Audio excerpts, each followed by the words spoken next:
Welcome back to E-commerce World Virtual Summit 2020. We have the next guest, Rich from the United States. Hello, Rich. How are you? I'm well, thank you. Yeah, thank you for joining us. Rich came from an organization called IDCA, and he holds the chairman of the technical standard committees.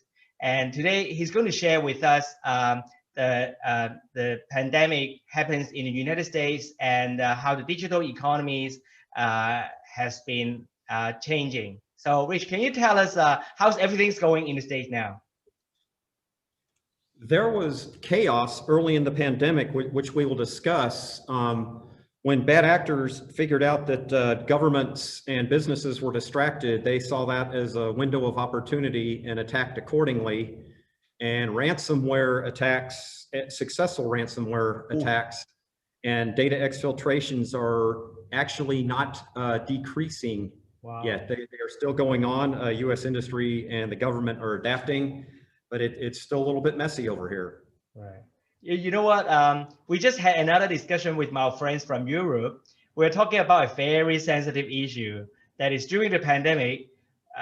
Is ordinary people willing to give up their data privacy to the government in exchange of security safety, like national safety? Now, the answer from my friends from Europe is that no way, no way. Right. People are keeping their data privacy even stronger. So, I mean, are you going to elaborate that for us during your presentation? I want to talk about it now.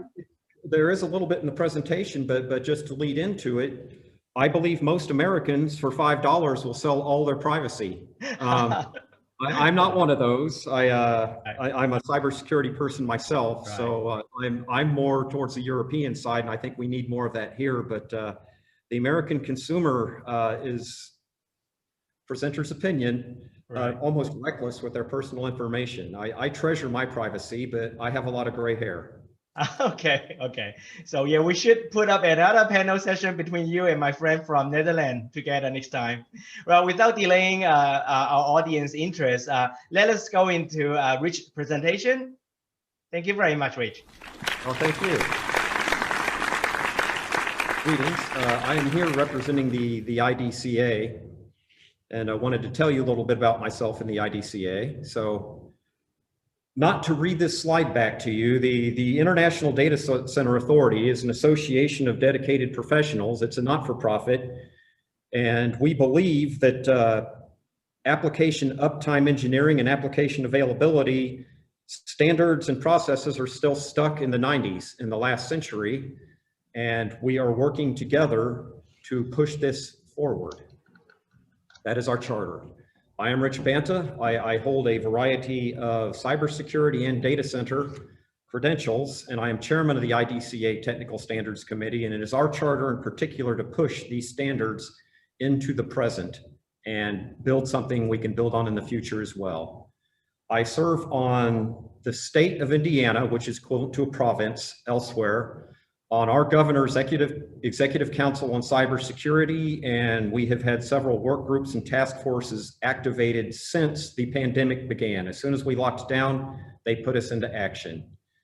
In my day job, I'm co-founder and chief information security officer of Lifeline Data Centers. We are a co-location and cloud services company, and we've become mostly a cybersecurity concern.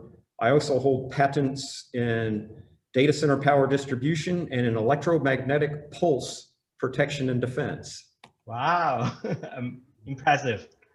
Thank you. So this isn't post-pandemic, but during the lockdown and post-pandemic, the U.S. organizations, government and civilians, saw a drastic increase in cybersecurity incidents and ransomware attacks, and these continue to this day, and no business or government sector has been immune. The hardest sectors have and still are healthcare organizations. And early on in this mess, the bad actors, some of the criminal organizations, said they would make healthcare organizations and research institutions off limits.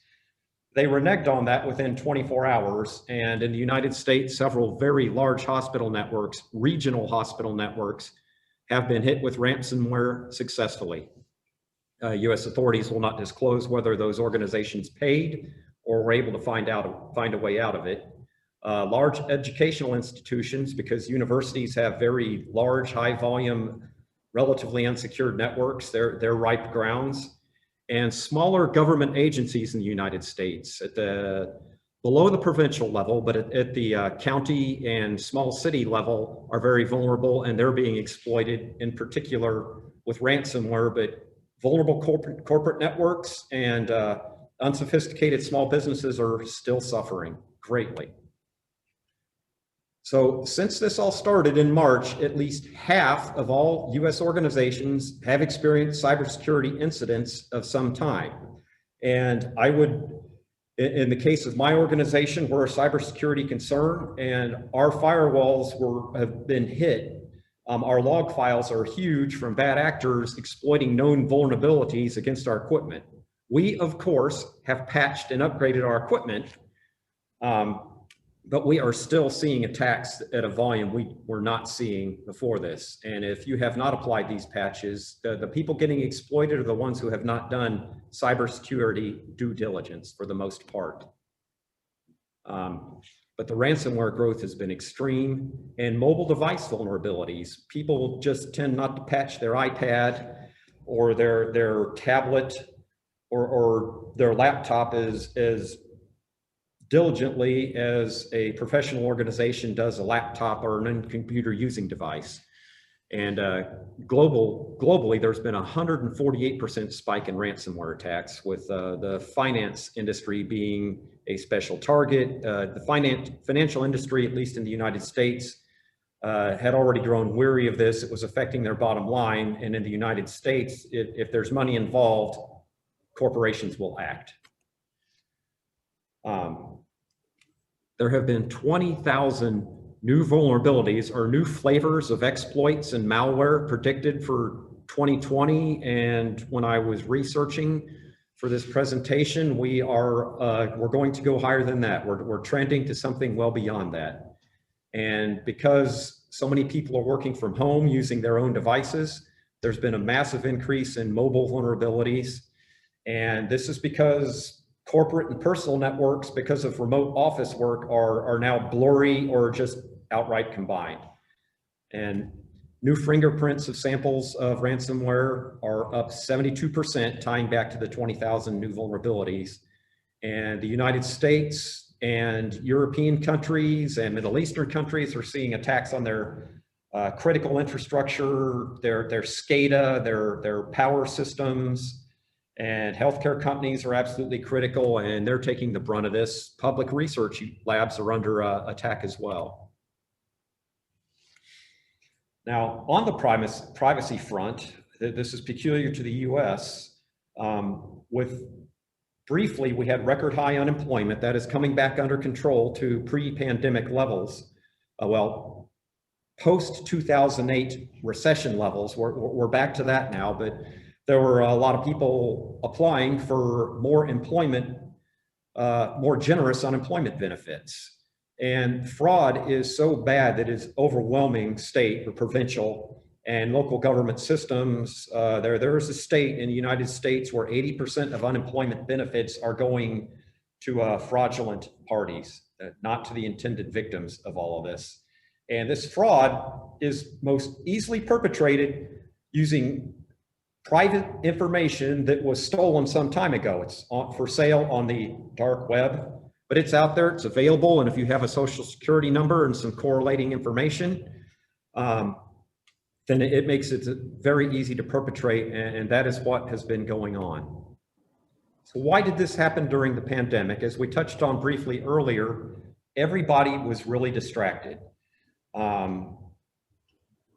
Organizations like mine, who had done mature and sophisticated risk analysis in terms of protecting our business, did not expect all of our electricians and HVAC technicians to be quarantined and unable to come in. We were dealing with insanity that nobody, no matter how good of a risk manager they are, I'm a credentialed risk manager myself, none of us saw some of this coming.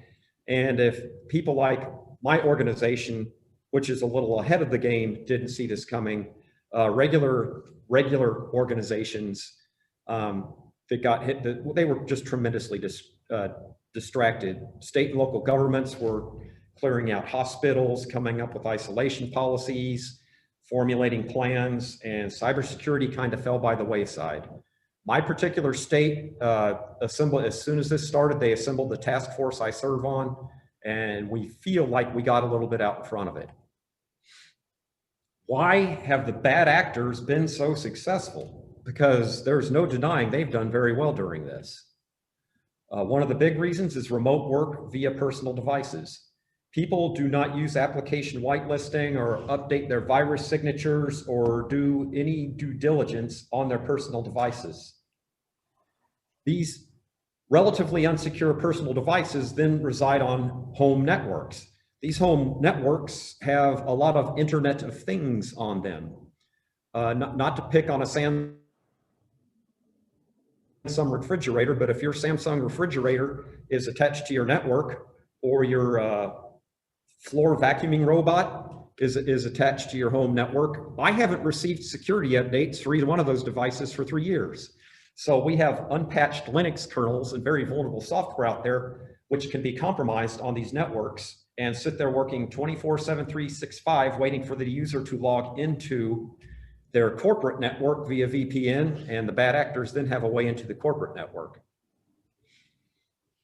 What are organizations doing to counter all of this? They are upping their employee user training. The #1 successful attack vector for a ransomware attack is phishing. And the phishing is getting more targeted, and specifically targeted phishing is known as spear phishing. So my HR representative that works for me gets emails purportedly from me asking HR questions. Can you give me the login to the payroll system, etc. So they're getting very good in their efforts. They are very fluent, correct business English. These things just keep getting better and better. And the only way we know around that is user training. As the attacker, you only have to succeed 1 out of 100,000 times. As we defending, you only have to fail 1 out of 100,000 times, and you've lost the entire game. Organizations are restricting remote access to organization-owned devices. So using your personal cell phone with a 7-year-old Android kernel on it, or your iPad, which is too old to receive updates, is no longer permissible. The organization will only allow you to attach via something they've issued you, probably a laptop, where they can control the applications that run on there, run virus and vulnerability scans and universal threat management protection against the device. And the US government has implemented a very aggressive credentialing programs for its contractors. Most US government contractors are small businesses, unsophisticated 10 employees, 20 employees kind of organizations for whom information technology and cybersecurity are purely an afterthought. This is being brought to the forefront. What more needs to be done? Now we are descending into strictly the opinions of the presenter. Just need to qualify that. The United States is a quilt work of different privacy regulations. If a business organization in the United States suffers an exfiltration or a breach where data was lost, they have 50 different reporting requirements. So you have to hire attorneys just to figure out who you have to report what to when. Some states, provinces, you have 24 hours. Some of them you have 72 hours. And some of them demand compensation for the aggrieved immediately. I personally am advocating for GDPR type privacy, and I'm doing this through a US government legislators. I am lobbying heavily for us to take on a more European model, and for us to develop the same passion for personal privacy that Europeans have. Just something as simple as the right to be forgotten. But it's a patchwork and it's a mess right now. And there's an ISO standards committee, 27701, that we are hoping will merge with GDPR. If you have one accreditation, you have the other. For instance, my company carries an ISO 27001. We can just add this to it as an annex, and it will profess that we are fully GDPR compliant plus. We need to go with much more aggressive timelines for the U.S. small business government contractors, whether it's Department of Defense, Benefits Administration, what have you, Veterans Administration. We have to get more aggressive on this. They are feeling great pain from this, and I understand that. I'm a small businessman myself, but we need to make these things safe. They are handling, I don't think of it as much in a context as critical defense information, although that's important, weapon systems and what have you. It's just all the personnel information, social security card numbers, financial information, health records that they have for US citizens that needs desperately to be protected. And people are turning to the public clouds as a cure-all. They think if you move your operations to a public cloud, you have thrown the entire problem over the fence and it is somebody else's responsibility. They are not a cybersecurity panacea. The same poorly trained administrators or reckless end users that made you vulnerable before have made you just as vulnerable as just on somebody else's servers now. The same rules are still in force. There is an odd assumption among businesses that if you outsource this, you have outsourced the entire problem and it's gone. That is not the case. Is there reason for optimism? The presenter's opinion is absolutely yes. The US government is stepping up. US business is feeling enough financial pain. The great motivator in the United States is profit, loss, and investor reports. If you have to put bad things in your investor reports about privacy and cybersecurity breaches, the investors become unhappy and boards of directors and executives get replaced. I don't care what the motivation is myself, they are being called to action and good things are happening because of it. So I am optimistic that there will be some good that comes out of all this on the cybersecurity and privacy fronts. And that terminates my deck. Thank you. Thank you, Rich. Thank you very much, Rich, for giving us such a good presentation and let us know the cybersecurities and the things going on in America. I'm sure our audience have a list of questions, but given time, I have picked 2 questions that we would like to learn from you. The first question is, during the pandemic, with the cyber attack and all the security issue, I'm sure there's an increased demand of cybersecurity and the purchase of investment for all the security products. But at the same time, companies are also experiencing a downturn of economy in terms that they may downsize and reduce the budget of IT budgets. How do you think that post pandemic, would the investment of security software or security product be increasing it? Well, let me first say that the knee-jerk reflex reaction of US corporate management is to reduce the cost of human capital. That is the first thing they look to do. I don't agree with it personally, but that's what happens. Right. But in the cybersecurity realm, US corporations have sophisticated risk analysis, right, and they apply algorithms at the point the cost of a breach or the cost of poor cybersecurity overrides the cost of implementing decent cybersecurity, right, we will see them react. So yes, we will see that improve, and that is still a largely human function. Right. I'm happy to see it takes lots of highly trained personnel. So I believe they will increase it. There will be some misdirection and some early failures, but I think ultimately we will arrive where we need to go. So would you recommend for someone who is afraid of their job security should get themselves some training and some certificates in more investing in securities? Absolutely. That cannot be replaced by an algorithm. Right. Right. Thank you, Rich. The last question would be like, there's a lot of cloud services operating in America. And during the pandemic, particularly for people who work from home, many applications and people tends to rely so much on cloud application.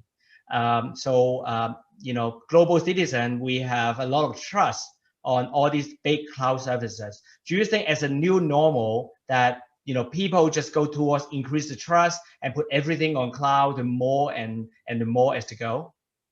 I do, and it almost runs counter to what I said during my presentation, but in the major clouds, the AWSs, the Microsoft Azures, Google, they have done initial due diligence on securing the infrastructure.